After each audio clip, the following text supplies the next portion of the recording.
Hello friends, आज हम आपको पावर सिस्टम के बारे में बताएंगे कि पावर सिस्टम कैसे वर्क करता है। जैसे जनरेशन होता है पावर सिस्टम में, ट्रांसमिशंस होता है, डिस्ट्रीब्यूशन एंड एक ब्रांच और आ गई है प्रोटेक्शन। मींस जैसे जनरेशन होगा, ट्रांसमिशन होगा, डिस्ट्रीब्यूशन होगा, इनके इक्विपमेंट्स का प्रोटेक्शन भी करना बहुत ज़रूरी है। ठीक है, तो हम बात करते हैं जनरेशन की। जो जनरेशन होता है हमारा जनरेटिंग स्टेशंस पे, वो 11 kV से 33 kV पे होता है। ये होती है lower voltage, means generating voltage होती है, जनरेशन इसी पे होता है, लोअर वोल्टेज होती है। अब यहाँ पे क्वेश्चन बनता है कि हम हायर वोल्टेज जैसे 765 kV, 66 kV या हायर 800 kV पे ट्रांसमिशन या जनरेशन क्यों नहीं करते हैं। वो इसलिए नहीं करते हैं क्योंकि वो कॉस्टली हो जाता है।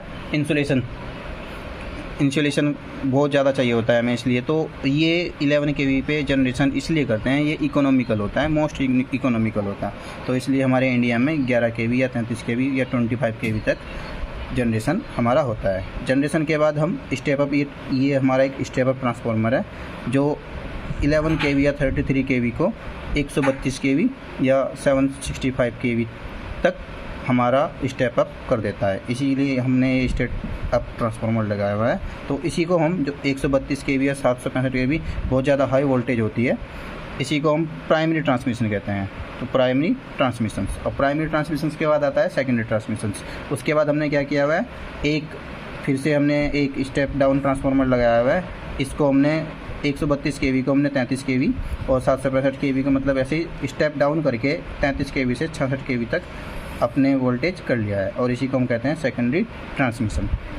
सेकेंडरी ट्रांसमिशंस के बाद हम उसके बाद आते हैं प्राइमरी डिस्ट्रीब्यूशंस में। प्राइमरी डिस्ट्रीब्यूशन मीन्स 11 kV, जो लार्ज कंज्यूमर्स जैसे इंडस्ट्रीज, हॉस्पिटल्स, पर्टिकुलर एरिया को जो हम सप्लाई यानी कि डिस्ट्रीब्यूशन करते हैं सप्लाई का, पावर सप्लाई का, इलेक्ट्रिसिटी का, तो उसी को हम करते हैं 11 kV पर, जिसको बोलते हैं हम प्राइमरी डिस्ट्रीब्यूशन। प्राइमरी डिस्ट्रीब्यूशन के बाद हमने फिर से एक स्टेप डाउन ट्रांसफार्मर लगाया है, जिसके हम स्टेप डाउन यानी कि 11 kV वोल्टेज को भी हम ओनली 415 वोल्ट या हाउस होल्ड के लिए 230 वोल्ट यानी कि 230 या 220 वोल्ट आती है नॉर्मली घरों में, तो इसी को हम बोलते हैं सेकेंडरी डिस्ट्रीब्यूशन।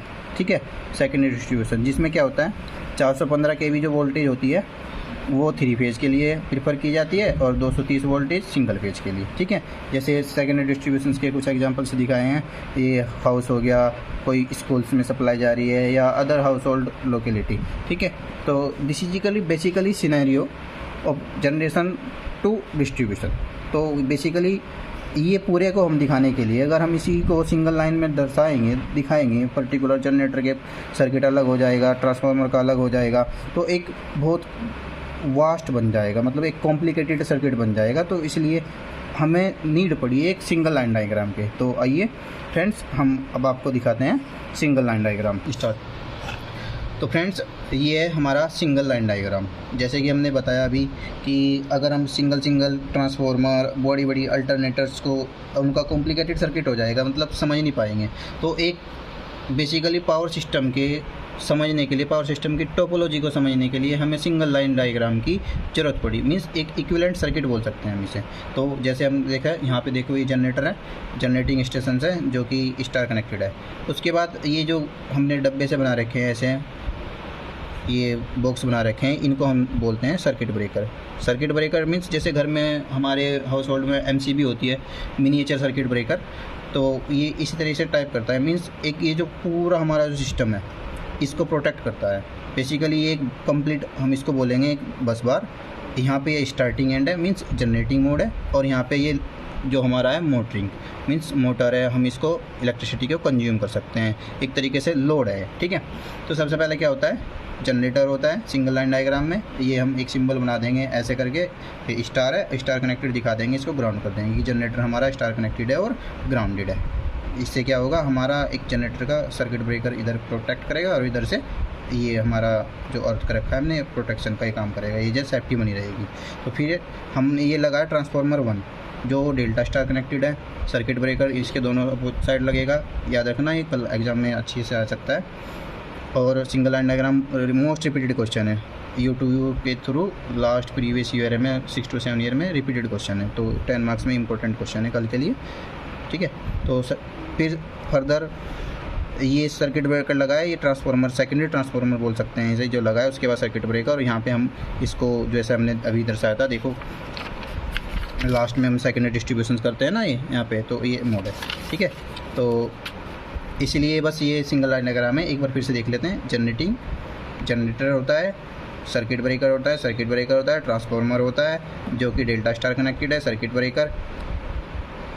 ब्रेकर और सर्किट ब्रेकर फिर से, और ये मोटर होता है, ठीक है। तो आइए एक दो पॉइंट्स लिख लेते हैं। सिंगल लाइन डायग्राम को हम SLD भी बोलते हैं।